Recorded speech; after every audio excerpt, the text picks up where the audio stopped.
नाज़रीन अवामी न्यूज़ में ख़बरनि जो सिलसिलो जारी है। इन वक्त असीं तव्हांखे खिपरो मां ख़बर ॾींदा हलूं त वफ़ाक़ी हुकूमत पेट्रोल जे अघनि में वाध करे जंहिं सबबि शहरी सख़्तु परेशान। पेट्रोल जे वाध खां खाधे पीते जी शयुनि जे अघनि में वाध थिए थी। महांगाई बि उरूज ते पहुची वई है। वफ़ाक़ी हुकूमत पेट्रोल में ॾींहों ॾींहुं वाध करे रही है। मुसलसल पेट्रोल महांगो थियण जे करे महांगाई बि उरूज ते पहुची वई है। इन मौक़े ते खिपरो जे शहरियुनि पारां पेट्रोल जे अघनि खे रद्द करे छॾियो। वफ़ाक़ी हुकूमत खां मुतालबो कयो त आवाम खे हिन महांगाई जे दौर में रिलीफ ॾिनो वञे।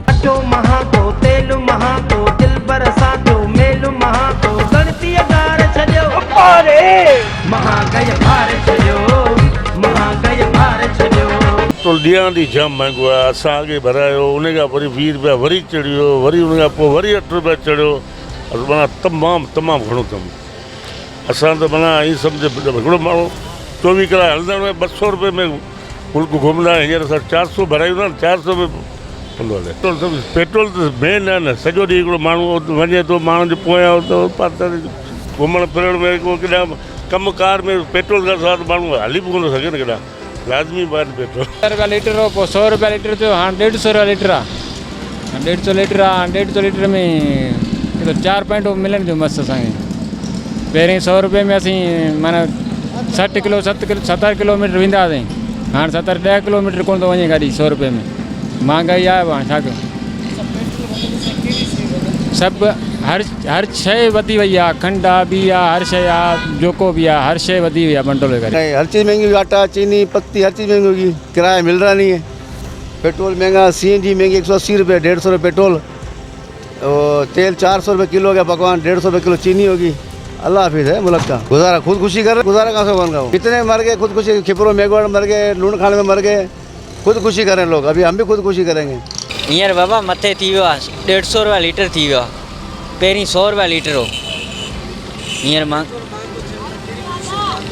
जाम महांगियूं थियूं आहिनि साईं। असांजो ही फ्रूट बि महांगो थी वियो आहे। असीं जेको विकिणूं पिया इहो ई पहिरीं आयो बि 1000 ते, हींअर अचे पियो 1500 रुपये ते। 500 रुपये फ़र्क़ु आयो हिन सूफ़ जो। ऐं ॿी ॻाल्हि त खंडु चांहि इहो वधी वई आहे। ऐं अटो बि वधी वियो आहे। अटो 3000 ते थी वियो आहे। ग़रीब माण्हू केॾांहुं वञे। ये असांजी हर शइ वधी वई आहे। अटो महांगो थी वियो, खंडु महांगी थी वियो, हर शइ महांगी थी वई। हर शइ में प्रॉफिट अची वियो आहे। गज़ूर पंहिंजी ॾाढी मुश्किल सां गुज़ारो कनि पिया। हर शइ महांगाई आहे। जेको त दिहाड़ी 400-500 रुपया उन में पेट नथो गुज़रे सघे। सरकार का इहा अपील आहे त महिरबानी करे कुझु न कुझु ग़रीब आवाम जे बारे में सोचे। मिलंदा हींअर 60 रुपया वठंदा आहिनि असां। हाणे असीं छा खाए पिया, छा पीअनि, इहो वैल लॻो पियो। हुकूमत गवर्नमेंट अलाए छा पई करे, ख़बर कोन थी पई असांखे। भई हिन त कमु लाहे छॾिया आहिनि। महंगाई आहे हाणे सिधो पियो 20 रुपये वारा 50 रुपया आलू मिलनि पिया। महंगाई थी वई जाम। तमामु ज़ालिम लॻा पिया आहिनि। हर शइ जेका आहे न ग़रीब जी समझ खां ॿाहिरि लॻी पई आहे। बड़े टाइम पास करूं पिया। बाक़ी टमाटो तक़रीबन 200 रुपया किलो हले। इहो त साईं जेको माशाखोर आहिनि, भाॼियूं वठी था अचनि, उन्हनि खे ख़बर आहे त मथां कहिड़ो रेट अचे पियो।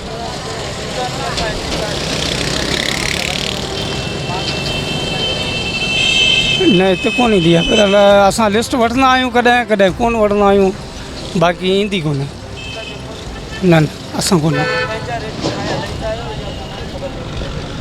रेटनि जी अंदाज़े ते हलाईंदा आहियूं त हीअ शइ एतिरी पए थी, पोइ मुनाफ़ो 10 रुपया रखी हुन शइ ते पोइ हलाईंदा आहियूं अहिड़े हिसाब। अॼु तव्हां पाण ॾिसंदव त इंडिया जो बि हिकिड़ो मिसाल जेको इमरान ख़ान ॾिनो त उते जेको आहे पेट्रोल 250 जे क़रीब आहे, 250 में हले थो। त उते जी मीडिया इन शइ खे वॾो हाईलाइट कयो आहे त उते पेट्रोल 100 कुझु रुपया आहे।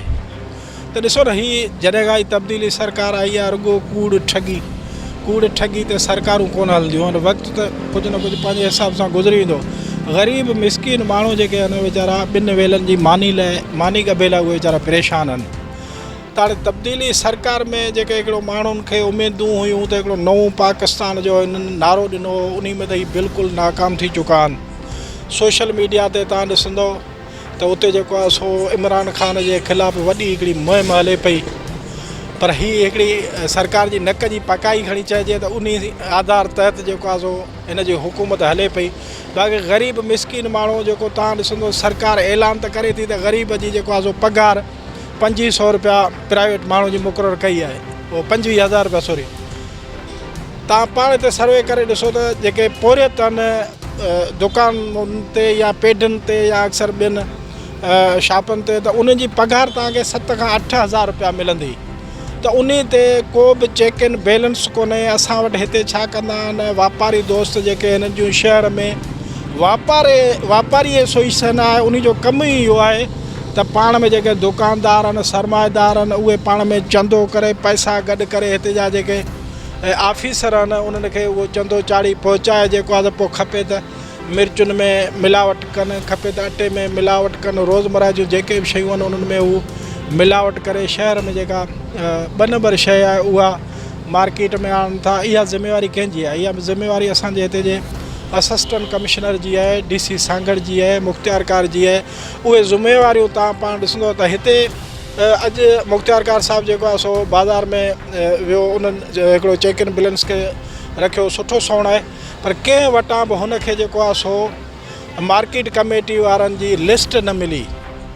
त माना एॾी सरेआम हिकिड़ी दादागिरी हले पई। महांगाई हिकिड़ी पंहिंजी जॻह ते, महांगाई खां इज़ाफ़ी जेको आहे सो जेका भताखोरी दुकानदार कनि पिया उहा तमामु घणी हिते हले पई। हिते तव्हां जेकॾहिं हिननि जो तौरु वटा ॾिसंदव त उन्हनि में बि जेको आहे सो वॾो फ़र्क़ु आहे। उन में बि जेको आहे सो तौरु ई घटि ॾियनि था। को चेक एंड बैलेंस कोन्हे। ग़रीब मिसकिन माण्हू 2 वेलनि जी मानी लाइ परेशान आहिनि। जीअं मूं तव्हांखे पहिरीं चयो त जेको आहे सो पघारूं जेके आहिनि सरकार ऐलान प्राइवेट माण्हुनि जा त करे थी त भई 25,000 पघार आहे, पर हिते केर बि सेठियो इन ग़रीब मिसकिन माण्हुनि खे 25,000 त छा पर 12-13 हज़ार पघार कोन थो ॾिए। 7 खां 8 हज़ार रुपया उन मिसकिन माण्हू हाणे 7-8 हज़ार पघार खणण वारो या 300 खां 400 रुपया दिहाड़ी खणण वारो माण्हू 160 रुपया खंड जो किलो ऐं 170 रुपया जेको आहे सो गुड़ जो किलो उहो किथां वठे। इहो गिहु जेको आहे सो उहो 360 रुपया लॻो पियो आहे। ग़रीब माण्हू आणियूं चाड़ियूं वारे कल्चर में जेके माण्हू रहनि था, तव्हां पाण ॾिसो पिया इन जो जेको रद्द अमल निकिरे पियो ॾींहों ॾींहुं जेको आहे सो ग़रीब मिसकिन माण्हू ख़ुदकुशी तरफ़ वञनि पिया। पोइ त हारी तबिके जा माण्हू उहे ख़ुदकुशियूं कनि पिया। असां सिंध सरकार खे अर्ज़ु था करियो त हीअ माण्हू तव्हांजा वोटरनि, हिननि माण्हुनि जी मालिकी करियो। न रुॻो रोज़मर्रा जूं शयूं, अटे जे अघनि ते बि जेको आहे सो कंट्रोल करायो वञे। अटे जो अघु तव्हां पाण ॾिसो सरकार ऐलान त करे छॾियो आहे 2220 रुपए जो, तव्हांजे हिननि चैनल ते बि ख़बर हली हुई, पर हाणे उन अटे जे अघ ते चेक एंड बैलेंस को कोन्हे। 2800 खां 3000 रुपया जेको आहे सो मण विकिणनि पिया। ग़रीब मिसकिन माण्हू 2 वेलनि जी मानी लाइ परेशान आहिनि। सिंध सरकार खे वरी बि अर्ज़ु था करियूं जेको आहे सो रेटनि ते अघनि ते कंट्रोल कराए जेके सेठिया आहिनि इन्हनि खे काठ में आयो वञे। मज़ीद खबरों और तफसीलात के लिए विजिट करें हमारी वेबसाइट www.awamiNewsHD.com।